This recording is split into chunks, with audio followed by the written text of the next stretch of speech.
Eu convido a que você abra a sua Bíblia no livro dos Números, no capítulo de número 32, Números, capítulo de número 32, e eu gostaria de convidar, se você encontrando o texto, que você se coloque de pé, para que possamos fazer a leitura inicial,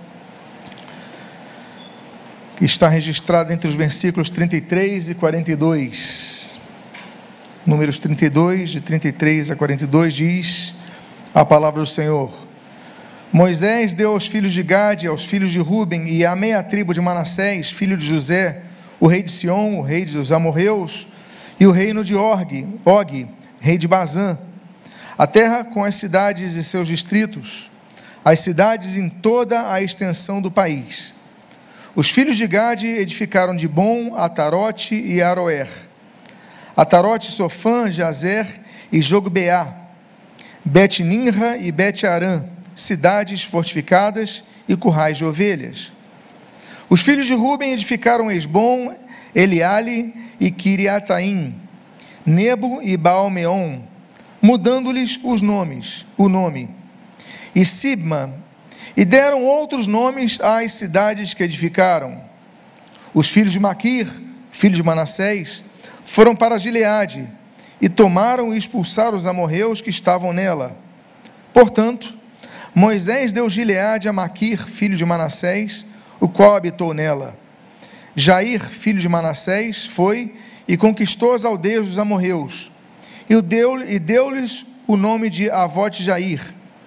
Noba foi e conquistou Quenate com as suas aldeias, e chamou-lhe Noba, que era o seu próprio nome. Oremos. Pai amado, lemos a Tua palavra, pedimos, Deus, fala conosco nesta manhã, abençoa a nossa vida, fortalece o nosso ser, e o que nós pedimos, nós o fazemos agradecidos em nome de Jesus. Amém e amém. Podem, por favor, tomar os seus assentos. Quando Deus tirou Israel do Egito, Deus o fez com um propósito. O propósito não era apenas o de livrá-los de uma escravidão que já perdurava há 4 séculos, mas o objetivo era levá-los a uma terra para que eles conquistassem e a possuíssem. Depois de 40 anos peregrinando na península do Sinai, por vários desertos, e ali nós temos deserto de Sim, deserto de Abarim, deserto de Arnon, deserto de Sur, o deserto do Sinai, o deserto de Parã.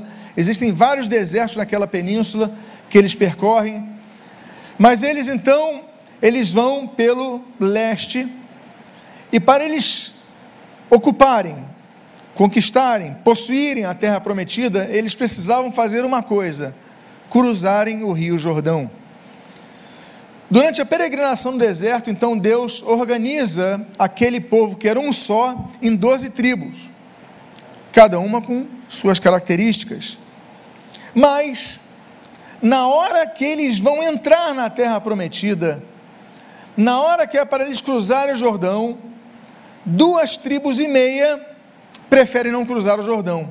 Deus os chamou para ocupar a terra prometida, mas quando eles chegam no lado leste do Rio Jordão, na Transjordânia, eles dizem: não, nós preferimos ficar aqui.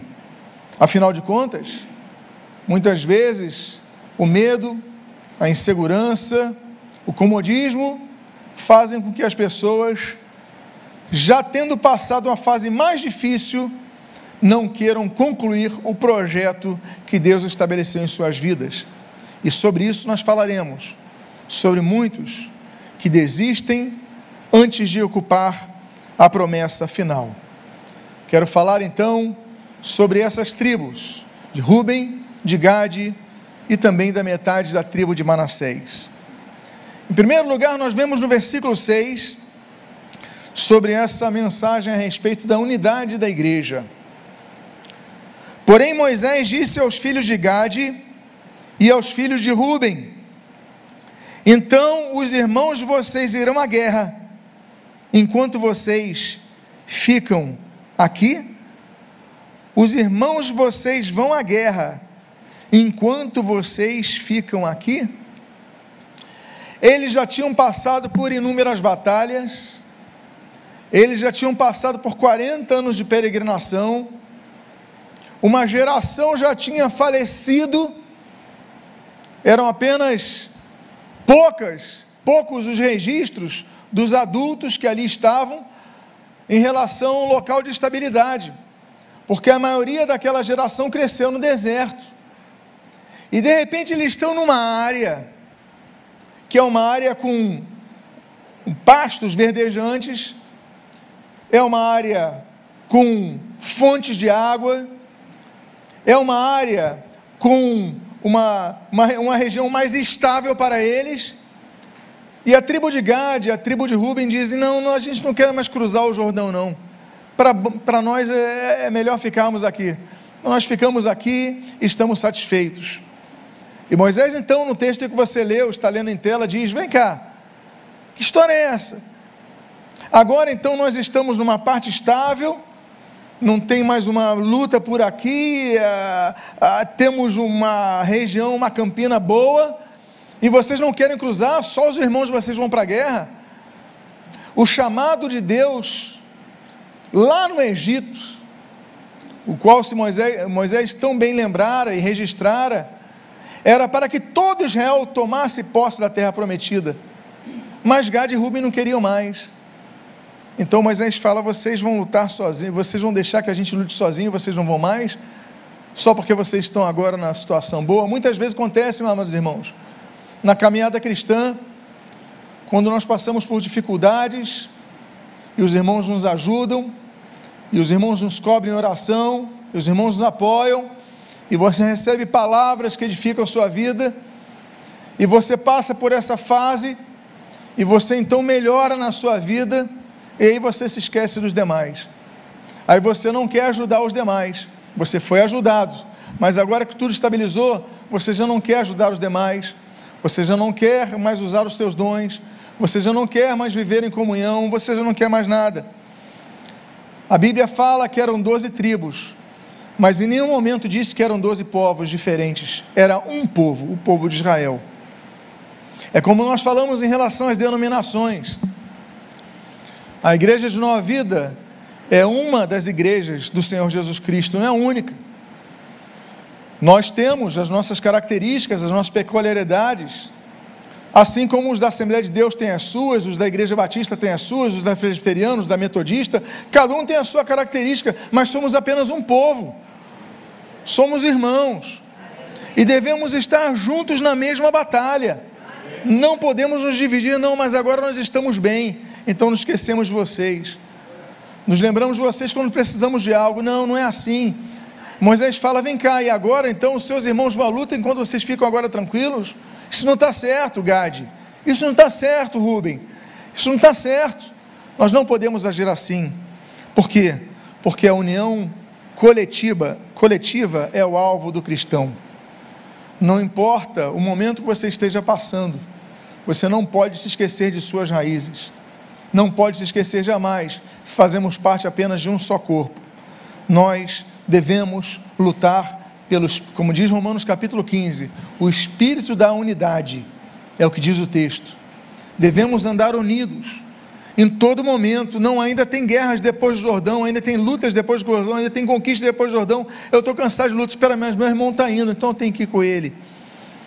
A Bíblia fala que somos membros uns dos outros, do corpo, membros uns dos outros, um é mão, um é braço, um é cotovelo, todos precisamos uns dos outros.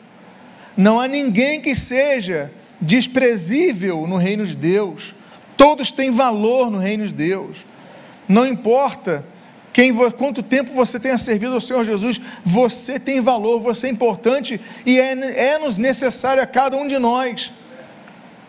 Existe um texto muito interessante que nós lemos ali em 1 Coríntios capítulo 12, capítulo 14, versículo 12, que diz assim, assim também vocês, visto que desejam dons espirituais, procurem progredir para a edificação da igreja.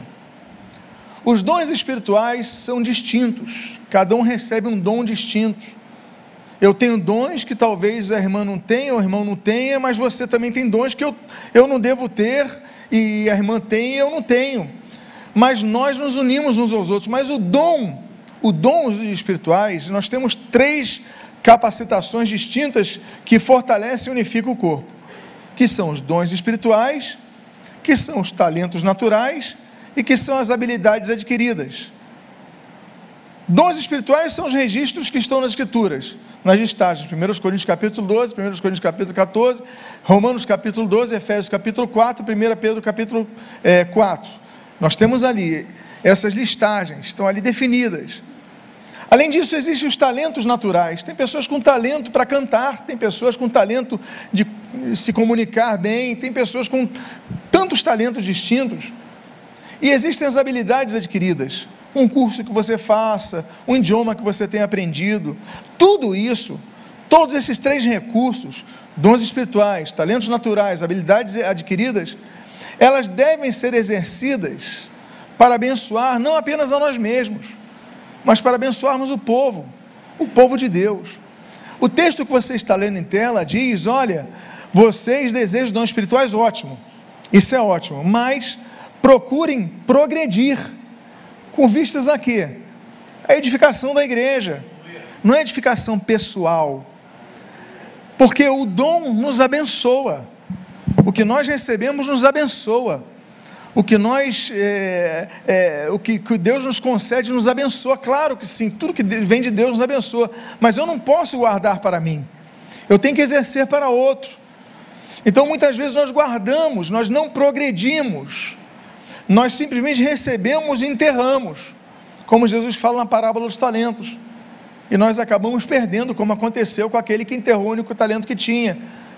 Mas nós devemos usá-los, progredir, nos envolver, nos comunicar, olha, eu tenho tal talento, eu posso fazer isso, eu posso fazer aquilo, e a igreja assim vai crescendo, vai unindo-se, e vai fazendo com que nós possamos progredir, como diz o texto, progredir, eu gosto dessa palavra, procurem progredir, porque existem 3 estágios, sendo que a física questiona muitas vezes a questão do que está parado, ou nós progredimos, né? Porque a inércia, no caso de quem está subindo uma montanha, ela não é, a lei da física vai contra, ou você regride. Então, se você está com um carro sem o freio, você para de acelerá-lo numa subida, o carro vai regredir. Muitas vezes nós recebemos dons e nós regredimos, porque nós enterramos, nós perdemos, não podemos fazer isso. A Bíblia diz nesse texto de 1 Pedro capítulo 4, versículo 10, sirvam uns aos outros, cada um conforme o dom que recebeu. Eu não posso servir aos irmãos com um dom que eu não recebi. Por mais que eu seja pastor desta igreja, eu tenho que distribuir as tarefas. Eu tenho que fazê-lo. Por quê? Porque eu não tenho todos os dons. Não é porque alguém tem, por exemplo, usando o termo de Efésios 4, dom pastoral, que ela vai ter todos. Tem que distribuir. Há muita centralização em muitas igrejas. Quando se espera, ou se tem uma expectativa que o pastor seja tudo, não é. Um vai dirigir louvor, outro vai fazer isso, outro vai fazer aquilo.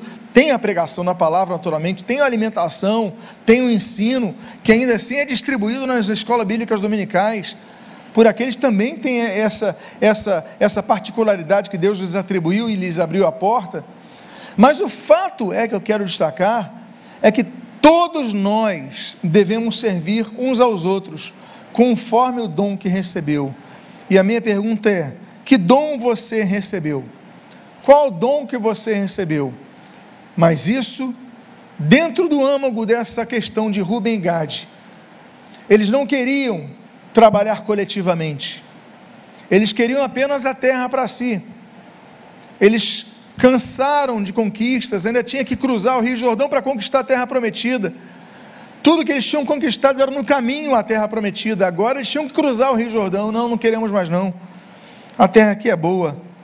Então muitas vezes o povo todo, 12 tribos traçam metas, quando 2 tribos falam, não, a gente não quer se envolver não, vão só os 10, e aí nós vemos então que os interesses pessoais são um perigo para a unidade da igreja.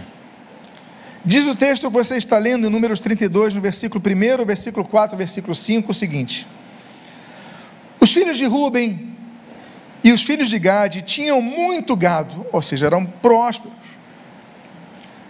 Quando viram a terra de Jazer e a terra de Gileade, que eram boas para a criação de gado, disseram, versículo 4 e 5, a terra que o Senhor subjugou diante da congregação de Israel é terra de gado, e estes teus servos têm gado. Disseram mais, se encontramos favor aos seus olhos, permita que a posse desta terra seja dada a estes seus servos, e não nos faça passar o Jordão. Não nos faça passar o Jordão.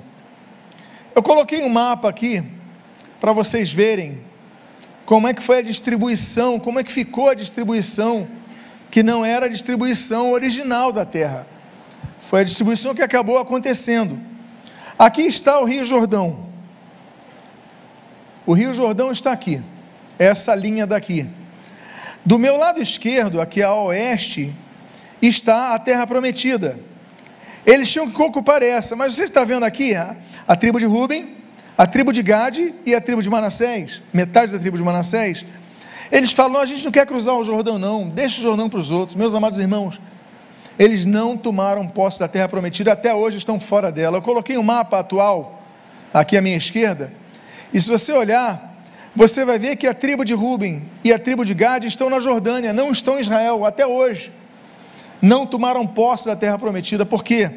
Porque só pensaram neles, só queriam pensar neles, não pensaram nos outros. Meus amados irmãos, nós não podemos ser assim. Nós somos igreja, e a Bíblia diz sobre muitas orações que nós não recebemos por causa desse egoísmo, quando nós colocamos nossos interesses pessoais acima dos interesses do coletivo. A Bíblia diz nesse texto de Tiago, capítulo 4, versículo 6, olha, vocês pedem e não recebem, por quê? Porque vocês pedem mal. Por que vocês pedem mal? Ele diz, para esbanjarem em seus prazeres, ou seja, vocês só pedem para si. As nossas orações, a gente só pede coisas, não tem nenhum problema pedirmos coisas, nós devemos pedir, o Senhor Jesus ensina a pedirmos. Nós pedimos, inclusive, Jesus ensina, o pão nosso de cada dia, dá-nos hoje. Perdoa-nos, coisas que nós pedimos para nós, não há problema nenhum. O problema é quando nós limitamos as nossas orações apenas para pedir coisas a nós mesmos. Não intercedemos em favor dos outros. Jó capítulo 42 diz que Deus mudou a sorte de Jó quando ele começou a orar pelos seus amigos. Há coisas que nós só recebemos quando damos. Há coisas que nós só recebemos quando oferecemos. Então, quando nós damos, quando nós ajudamos, quando nós apoiamos, quando nós instruímos, meus amados irmãos, isso faz muito bem, isso é muito bom. Eu sei que existem pessoas aqui que gostam até mais de dar presente do que receber. Existem pessoas que são assim. Não, você recebe presente, é muito obrigado, mas quando você dá, vê a alegria do outro, isso não te alegra? Assim deve ser o cristão. Quando você dá, quando você oferece. Isso é o que faltava às tribos de Ruben e às tribos de Gade. Veja, eles eram prósperos. Você lê o texto comigo, que dizia, olha, essa terra é uma terra boa para gado, e nós temos gado. A grande questão é como é que eles conseguiram criar gado durante 40 anos no deserto. Conseguiram por quê? Porque foram bons administradores, conseguiram porque sabiam dividir o alimento, sabiam tratar dos animais, desenvolveram técnicas veterinárias, todas essas habilidades não estão sendo questionadas da tribo de Ruben e da tribo de Gade. E eles têm muito gado, diz a Bíblia, nós lemos o texto, eles tinham muito gado, ou seja, pessoas capazes. Só que chegou um momento que ele falou, irmão, eu sou próspero, eu sou rico, eu estou abastecido, eu estou estável, eu não quero mais cruzar o Jordão, deixa os outros irem, eles estão precisando, isso não é mais para mim. Quantas vezes isso acontece na nossa vida espiritual, quando nós chegamos a um ponto de acomodação espiritual, que a gente fala, deixa isso para eles, deixa que eles evangelizem, deixa que eles leiam a Bíblia, que eles preguem, deixa que eles venham a se dirigir à igreja, isso não é mais para mim, eu já passei dessa fase. E muitos estão nessa vida, como de Rúben e de Gade, e aí não entendem que a igreja, isso não é igreja, isso não é igreja. Igreja não é auditório. Nós confundimos igreja com auditório. Auditório é quando você apenas senta, ouve e vai embora. Isso é a parte do culto, nós ouvirmos a palavra, depois vamos embora, mas a igreja continua depois disso. Nós continuamos buscando a Deus depois do culto. Não podemos buscar a Deus apenas no domingo, numa quinta-feira, no dia de culto, não podemos. Temos que buscar a Deus diariamente, temos que orar diariamente, temos que cumprir a palavra diariamente, tornarmos praticantes da palavra diariamente. O texto de Filipenses capítulo 2, versículo 3 a 4, diz assim: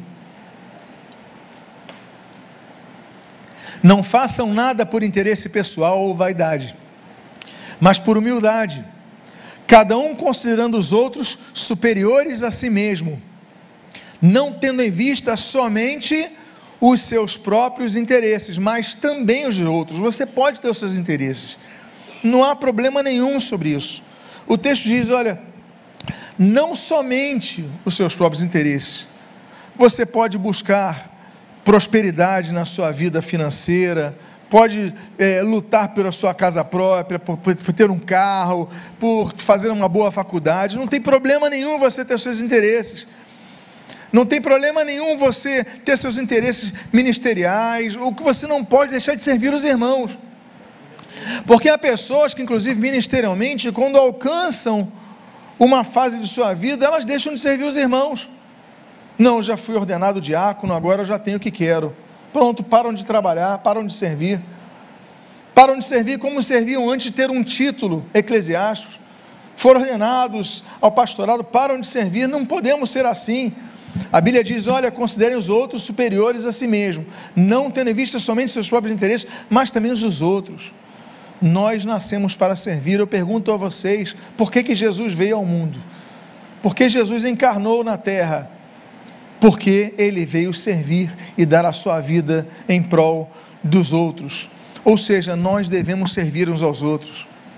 Hoje você está num local confortável, mas há pessoas trabalhando nesse momento. Há pessoas que estão lá na calçada, há pessoas que estão na sala de aula com as crianças, há pessoas que estão no berçário, há pessoas operando o som, o vídeo, há pessoas trabalhando em todo momento, que chegam mais cedo, saem mais tarde.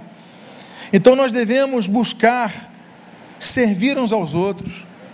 Não espere ser chamados, se ofereça, procure alguém que está servindo naquela área e fale, olha, eu estou aqui para servir, eu quero ser mais útil na obra de Deus, e que você possa ter esses sentimentos. Porque diz o texto que nós lemos, os filhos de Rúben, os filhos de Gade já eram abastados, nós temos muito gado, essa terra é boa para gado, nós não queremos passar o Jordão. Eles disseram a Moisés, não nos faça passar o Jordão. Como é triste isso. Muitas vezes nós enriquecemos e esquecemos das coisas tão elementares. Eu lembro na época de juventude, um rapaz que, eu não lembro se ele vinha do Meier, se era do Caxambi, mas eu lembro do ônibus que ele pegava, que nós, quando acabávamos o culto, às vezes íamos até o ponto com ele. Então, eu lembro que era esse, pelo menos, o trajeto. E ele falava assim, poxa, ora por mim, para que eu consiga comprar meu carro. Ora para ele. A gente começou a orar, a juventude começou a orar, a gente orava por ele e tal. Não faltava um culto. Não, conseguiu o carro. Bênção, testemunho, alegria coletiva, todos comemoramos o carro dele como se fosse o nosso. Não íamos no trajeto dele, mas nos alegramos com isso. Chegou o verão, chegaram as férias, domingo de sol, cadê o nosso irmão? À noite, todo vermelho, estava lá. Era, que bênção, irmão. Sempre que fazia sol, deixou de ir no culto, agora tinha carro. Ele transformou o que era bênção no declínio dele, porque começou a faltar, depois faltava à noite, depois deixou de vir, depois não via mais, desviou. Aí eu fiquei pensando, poxa, bons tempos que ele precisava se sacrificar para ir na igreja, ele valorizava mais algumas coisas. Há pessoas que, quando chega uma fase da vida, elas se esquecem do Senhor. Durante o desemprego, não falta um culto pedindo emprego ao Senhor. Quando são empregados, deixam de ir aos cultos. São fiéis enquanto recebem um salário mínimo. Quando chegam a grande prosperidade, já não são mais. Porque dizem, por que eu vou fazer isso? Há pessoas que mudam quando percebem, quando tem a visão de Gade e de Rúben. Eu já sou abastado, eu já tenho muito gado, essa terra é boa para gado, eu não vou cruzar o Jordão. Moisés, não quero cruzar o Jordão, isso não é para mim, isso é para eles.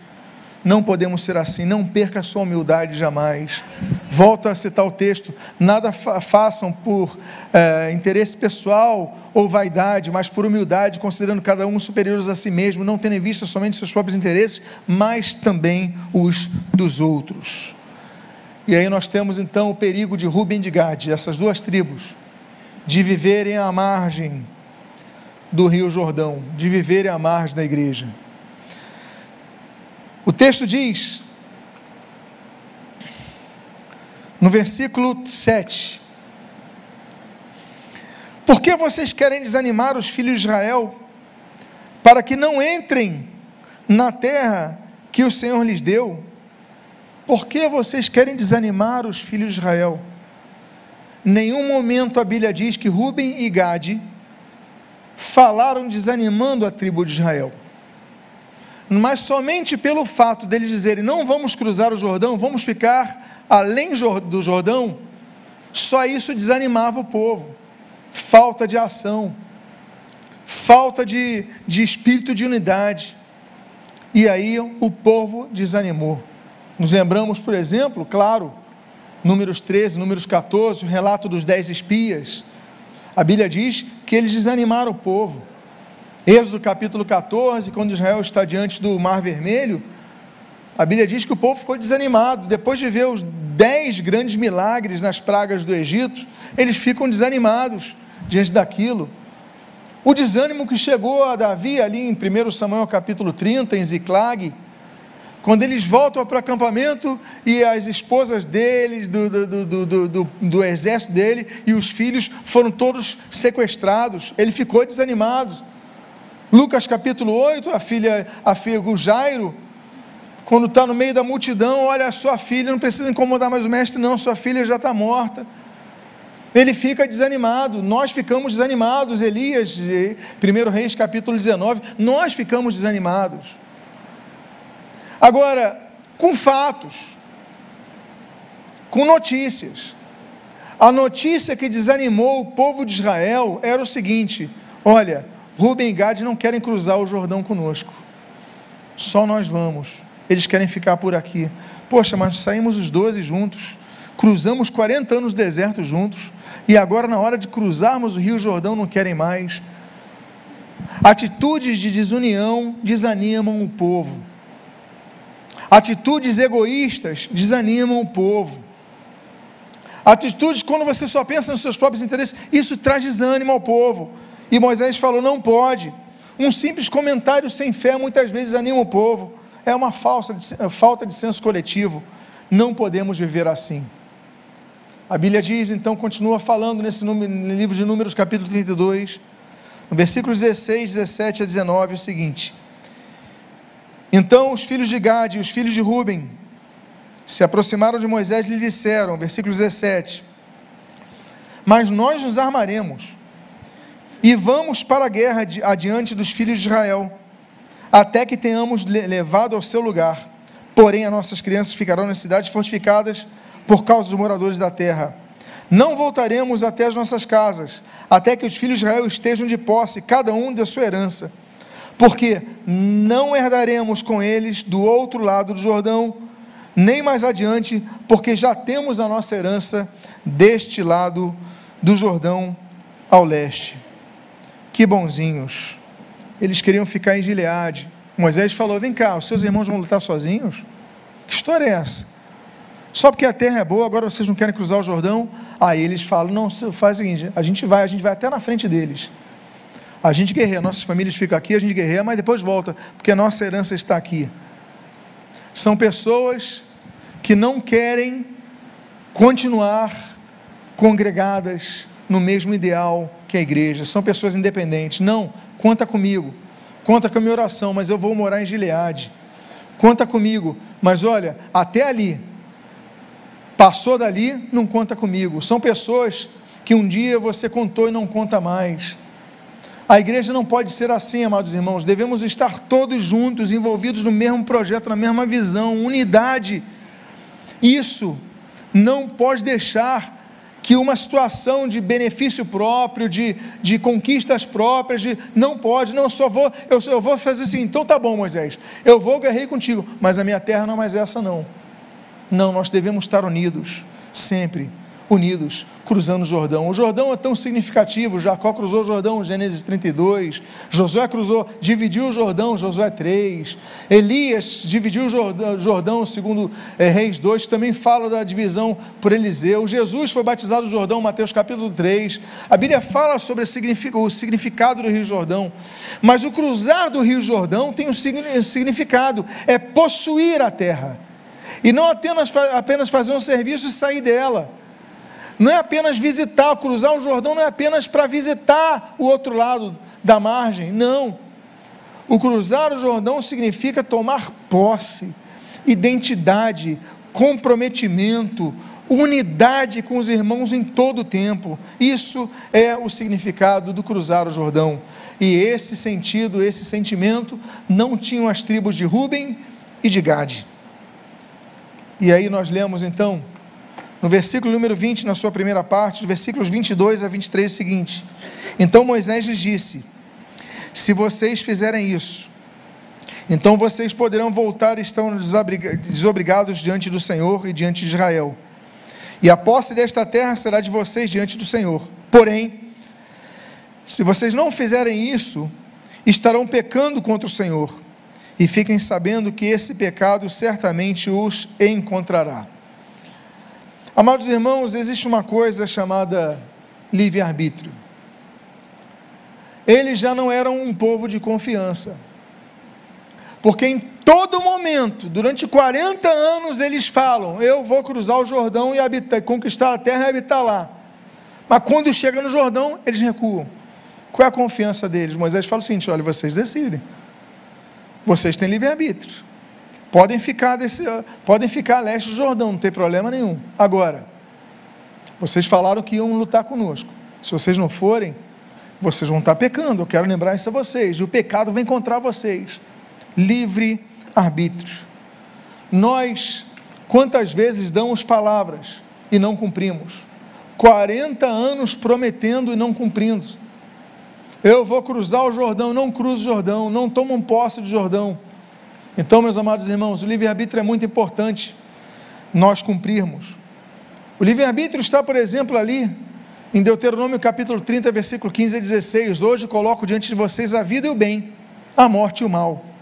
Se guardarem o mandamento que hoje lhes ordeno, que amem o Senhor, seu Deus, andem nos seus caminhos e guardem os seus mandamentos, os seus estatutos e os seus juízos, então vocês viverão e se multiplicarão, e o Senhor Deus os abençoará na terra que estão entrando para dela tomar posse. Temos que ter a palavra, temos que cumprir a palavra. Não adianta 40 anos de promessa. Aí agora eles prometem de novo. Moisés fala: então tá bom, é hora de vocês cumprirem. Agora vocês vão ter que cumprir.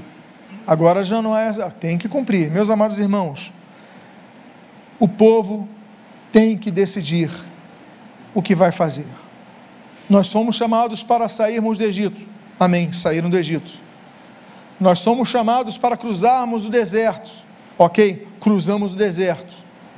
Agora não entramos na terra prometida, mas estamos numa terra boa, uma terra fértil, uma terra que é da além Jordão, a Transjordânia, uma terra boa. Agora vamos estabelecer aqui: não foi isso que Deus lhe chamou. Não se esqueça do que Deus lhe chamou. Você que está vivendo uma vida mais estável, não se esqueça dos momentos mais difíceis da sua vida. Não se esqueça dos seus primeiros passos na fé. Não se esqueçam de quando você estava ali bebendo leite materno. Não se esqueça daqueles momentos iniciais na caminhada cristã. Não se esqueça em nenhum momento, porque Deus não te chamou apenas para sair do Egito. Deus não te chamou apenas para cruzar o deserto. Deus te chamou para cruzar o Jordão e tomar posse e conquistar a terra. Eu convido a você a ficar de pé nesse momento, porque agora eu quero fazer uma oração por você que está diante do Rio Jordão e ainda não o cruzou. Você já passou pelo Egito, você já passou pelo deserto, você já está próximo, mas você chegou a uma fase da sua vida espiritual que você simplesmente empacou, você parou, você acomodou, você não quer mais lutar, você não quer mais cruzar o Jordão, mas o Jordão está diante de você. E você que ouviu essa mensagem e entendeu que Deus falou contigo, ainda precisas cruzar o Jordão. Convido a que todos fechem seus olhos, e se você é uma das pessoas, coloque a mão no seu coração, que eu quero orar por sua vida. Pai amado, em nome de Jesus, há várias pessoas aqui que precisam cruzar o Jordão, que já passaram do Egito, já passaram da fase do deserto, mas chegaram a uma terra que é boa, chegaram a uma terra que é fértil, mas essa terra não é deles. Eles precisam entrar na terra prometida. Senhor, que não sejamos como Rúben, que não sejamos como Gade, mas que cruzemos a outra margem, que cruzemos o Jordão e obtenhamos a vitória nas conquistas que nos colocastes a enfrentar. Pai amado, há muitos aqui que já chegaram na beira do Jordão, estão muito próximos de conquistarem a terra da promessa, as promessas que tu prometeste à sua vida, mas não conquistaram ainda e se acomodaram, Deus. Pai amado, em nome de Jesus, perdoa, Senhor. Como Moisés falou, é um pecado se vocês não cumprirem o que vocês prometeram. Vocês têm que cruzar o Jordão. Senhor, que nós cruzemos o Jordão, conquistemos a terra e habitemos nela. Há promessas que não se cumpriram, mas que estão aguardando para que o povo cruze o Jordão, para que se cumpram. Por isso eu te peço, Pai, abençoa a vida de cada um aqui que ouviu essa palavra, abençoa a vida de cada um aqui que chegou às margens do Jordão, e que em nome do Senhor Jesus digam: não, eu não vou ficar aqui, eu não fui chamado para ficar na Transjordânia, eu não fui chamado para ficar a leste do Jordão, eu fui chamado para possuir a terra da promessa. São 40 anos de promessa, eu vou pegar essa promessa, eu vou tomar posse dessa promessa. Abençoa a vida de cada um, Senhor, que está colocando a mão nos seus corações como fé, como atitude de fé, Senhor, em nome de Jesus, para que tomem posse da promessa, que ninguém saia daqui sem tomar posse da promessa que tu destes, porque tu és Deus fiel, que hás de cumprir cada uma de tuas promessas, mas que nós façamos a nossa parte e cruzemos o Jordão. Abençoa as nossas vidas, e o que nós pedimos, nós o fazemos agradecidos, em nome de Jesus, amém e amém. Diga à pessoa que está do seu lado: cruze o Jordão e tome posse da tua promessa. Diga: a tua promessa ainda vai se cumprir. Diga para ele: você ainda tem promessa para cumprir. Quem aqui tem promessa para ser cumprida aqui? Cruze o Jordão. Que Deus te abençoe rica e abundantemente, em nome de Jesus.